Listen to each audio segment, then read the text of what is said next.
War is an intrinsically violent and destructive phenomenon.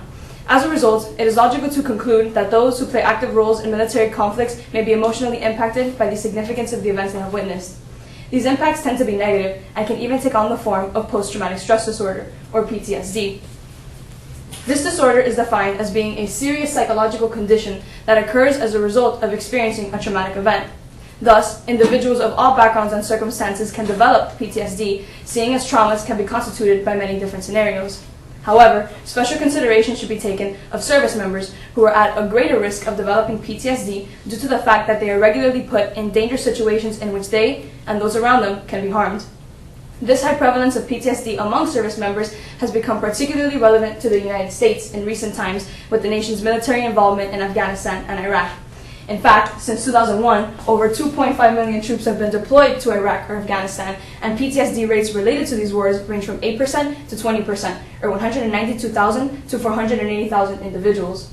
Therefore, in the aftermath of these wars, addressing combat-related PTSD should be of utmost importance, considering that this disorder has the potential to reduce the quality of life of thousands of Americans who have risked their physical and mental integrity to maintain the safety of the U.S.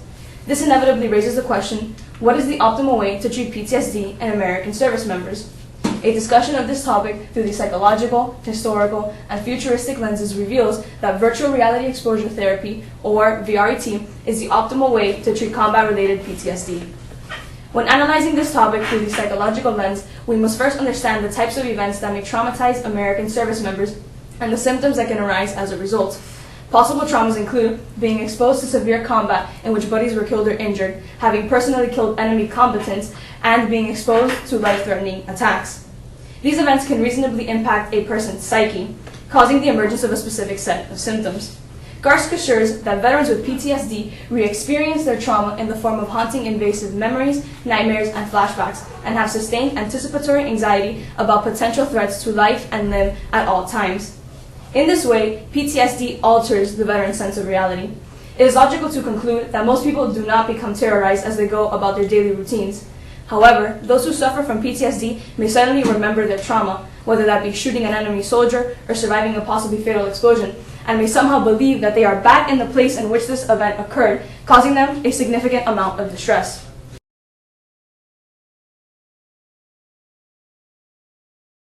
Arthur Schlesinger Jr., writing in The Historian as Participant, explains that playing the role of the eyewitness contributes to a veteran's ability to vividly recall traumas. He emphasizes that the eyewitness tends to preserve the felt texture of events. Therefore, because the American service member was personally involved in their trauma, they preserve the meaning of that event in their mind in a way that secondary sources might not. This leads to them constantly reliving it, which in turn alters their perception of what is real and what is just a memory. Now knowing the impacts of PTSD on the psyche, the nuances of this disorder must be understood in a historical context.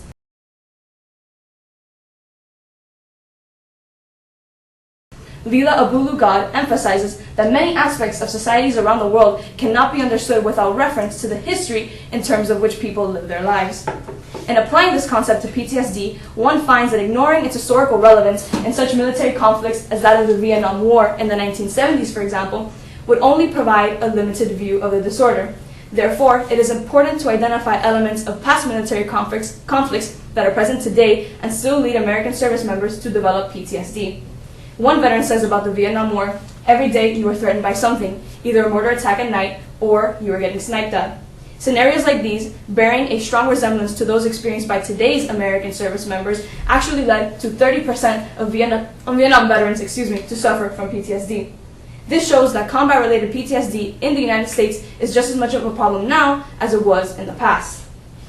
The prevalence of this disorder is an issue that warrants efficacious treatment options as possible solutions. The optimal treatment, virtual reality exposure therapy, can be analyzed from the futuristic point of view. Before understanding VRET, one must first understand the basis of exposure therapy. Reidran Gam of the Department of Psychology within the Madigan Army Medical Center explained that in this treatment, the patient verbally recounts their trauma multiple times. This essentially forces the patient to face their fear and realize that the event cannot physically hurt them because it is no longer a part of their current reality. VR comes into play when considering that it immerses the user in a computer-generated world through the inclusion of visual, tactile, and other sensory cues. VR can thus serve as an augmentation of exposure therapy by reconstructing the very environments in which patients have experienced trauma. One example of a virtually reconstructed traumatic environment is provided by Albert Rizzo, Director for Medical Virtual Reality at the Institute for Creative Technologies, in support of Reger and GAM. He presents a program called Virtual Iraq, which, as you can see, realistically reconstructs the battlefields and life-threatening situations present during the Iraq War. A program like this can be beneficial to patients with PTSD because it can allow them to more vibrantly recall elements of their trauma. This will make them more likely to recognize that it is just a past event, which in turn allows them to eliminate the fear associated with that event. VRET also presents itself to be a plausible solution. The highly customizable quality of this treatment demonstrates that the technology can be applied to create environments of specific wars for specific veterans who need this treatment, making its far-reaching future impacts possible. However, limitations do exist. Rothbaum, who is part of the Trauma and Anxiety Recovery Program at the Emory University School of Medicine, explains that exposure therapy has been proven to have some of the highest rates of efficacy of all PTSD treatments.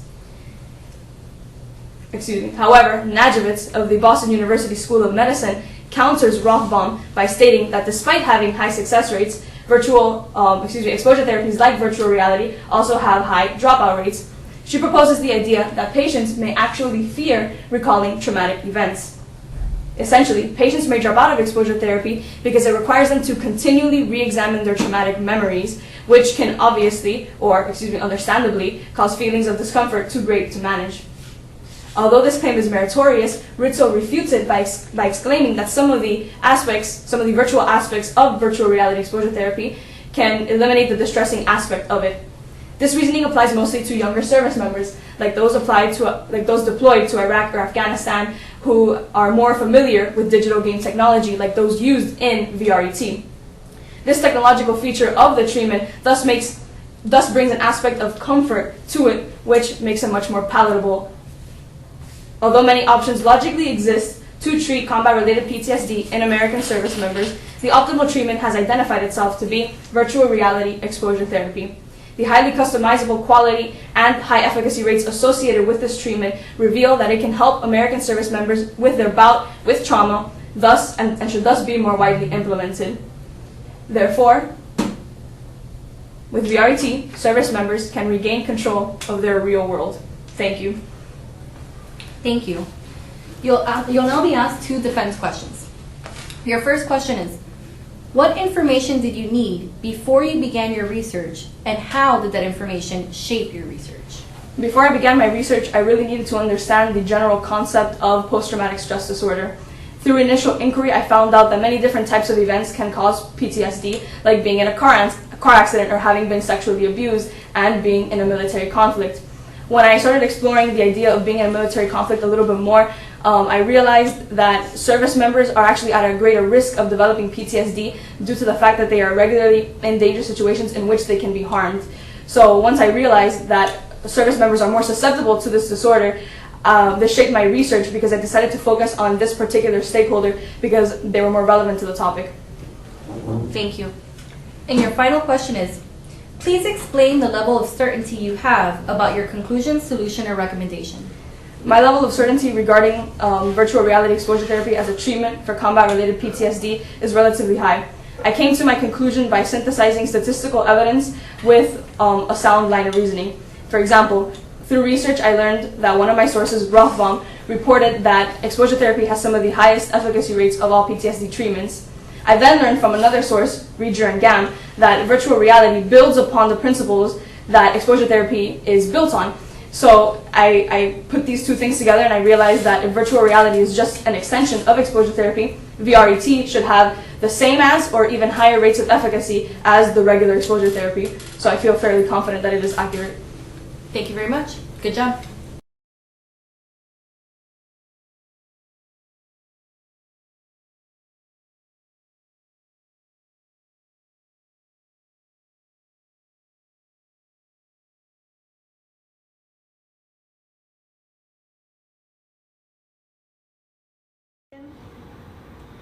Derek Thompson's quote that many working parents worry they spend too many hours at the office highlights the theme of the stimulus packet, parenting.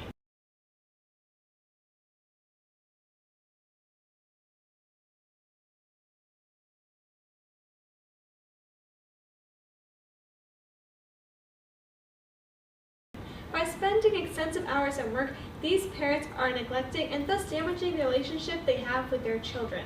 The struggle of maintaining this relationship is a struggle all parents face, even those behind bars. Some might think that this issue is not significant as it affects a very small amount of people. However, this is not the case. In fact, the American Journal of Public Health states that in 1 year alone, 14,000 mothers gave birth while incarcerated. This vast majority of mothers need more than the mere 9 programs in the U.S. today to address their unique circumstances. This prompts the overarching question for this presentation: within psychological and futuristic context, to what extent should prison nurseries be implemented into state correctional facilities in the United States? Ultimately, it will be concluded that all American state correctional facilities need to modify their regulations to implement these widely beneficial prison nurseries. First, it's important to consider the psychological implications. Kelsey Kaufman, director of the Higher Education Program at the Indiana Women Prison, states that prison nurseries provide education programs on parenting and life skills that increase mother self-respect. Similarly, Susanna Kennan, coordinator of parent education in prisons in Virginia, explains that the attainment of such skills gives mothers confidence in their parenting ability and allows them to develop a positive outlook on life that thus benefits them psychologically. This underlines the need for prison nurseries throughout America that can provide such benefits to all incarcerated mothers. Moreover, Associate Professor of Sociology at the University of California, Kristen Turney, found in her study of 4,096 mothers that 20% experienced depression being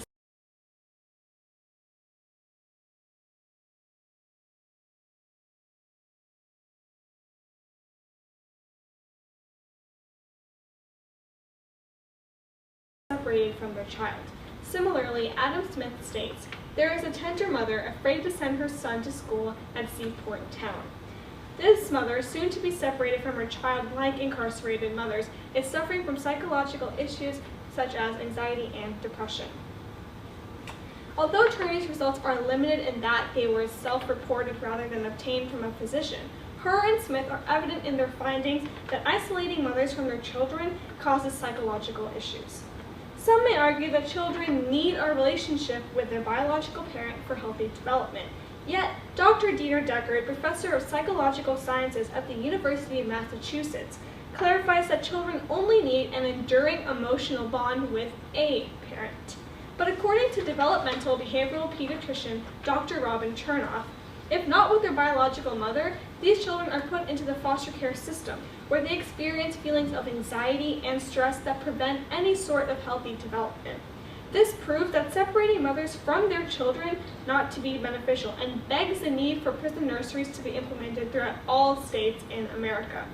To synthesize, while it's not required for newborns to be raised by their biological mother, the alternative of foster care and its resulting separation of mother and child results in psychological issues that must and can be prevented by the implementation of prison nurseries in all states. Not only does implementing prison nurseries reap psychological benefits, but also futuristic ones. The Division of Criminal Justice Services study on New York's prisoners found that recidivism rates for those part of the nursery programs were 13.7%, while those part of the general prison population were 23.9%. Similarly, Joseph Carlson, associate professor at the University of Nebraska's Department of Criminal Justice, found that recidivism rates for mothers part of Nebraska's prison nurseries were 16.8%, while those part of the general prison population were 50%. He states mothers given the opportunity to co-reside and develop a bond with their children through prison nurseries are less likely to reoffend as they do not want to be separated from their child. As previously mentioned, 80% of children separated from their incarcerated mothers go into foster care. Dr. Lenore McWay, professor at Florida State University's Department of Family and Child Sciences, states that 64% of children in foster care experience some type of maltreatment, whether that be physical or sexual abuse. These forms of maltreatment result in later delinquency behaviors. Leslie Harris, professor of law at the University of Oregon, similarly explains that foster care exposes children to substantial risk of later delinquency, poverty, and homelessness.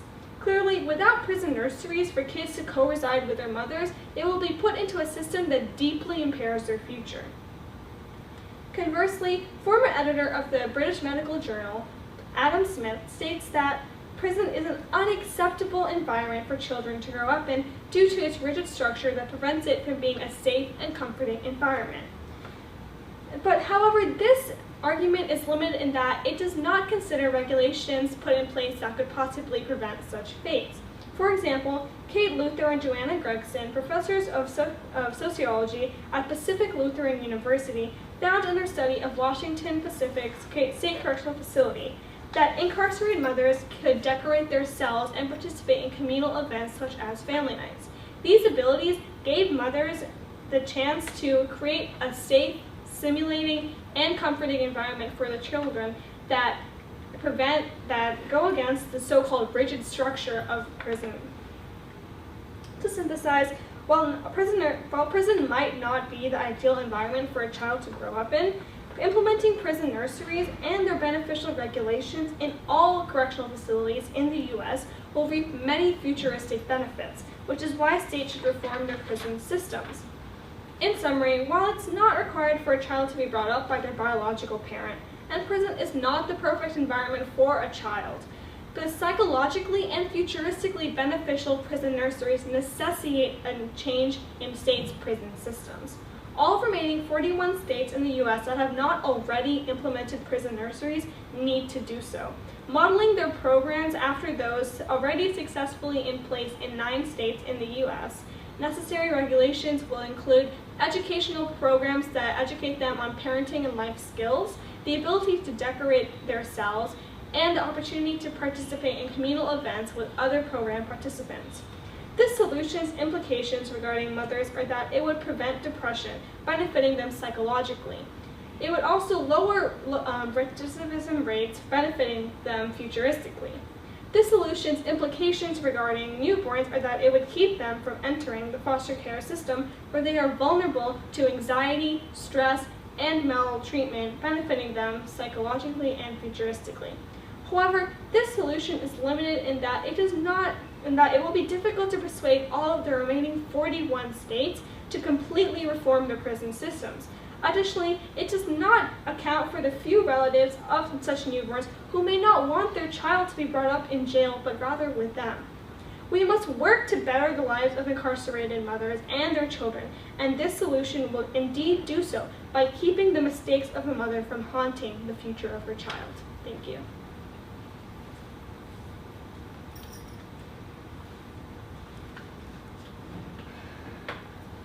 Okay.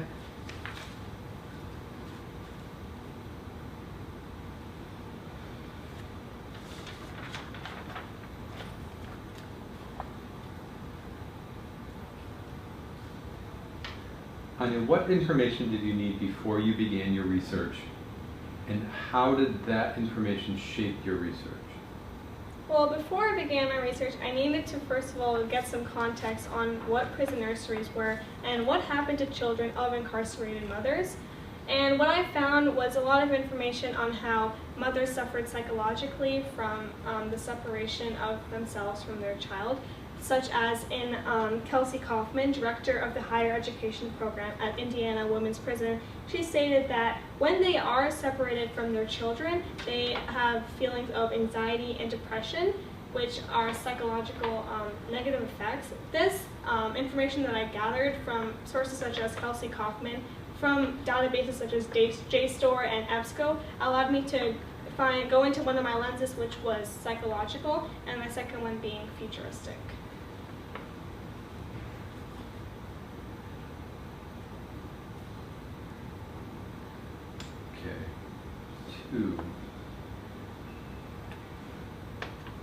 What additional questions emerged from your research, and why are these questions important? So a lot of my research was based on the direct effects prison nurseries have on mothers, such as the psychological effects of depression and anxiety. But what I would like to learn more about, and some questions I have, is what rights do mothers truly have? Are they deemed unfit parents because they are in prison? Does that make them not allowed to actually raise their children in prison? Additionally, if a family member of this child was brought to court to fight against the mother, who would win? What rights do each of the participating people have? Additionally, I want to know if, in my presentation, I talk a lot about how foster care is a negative system that harms children because it opens them up to anxiety and stress and maltreatment. But is foster care more economically beneficial than prison nurseries, which is something I'd really like to go further into.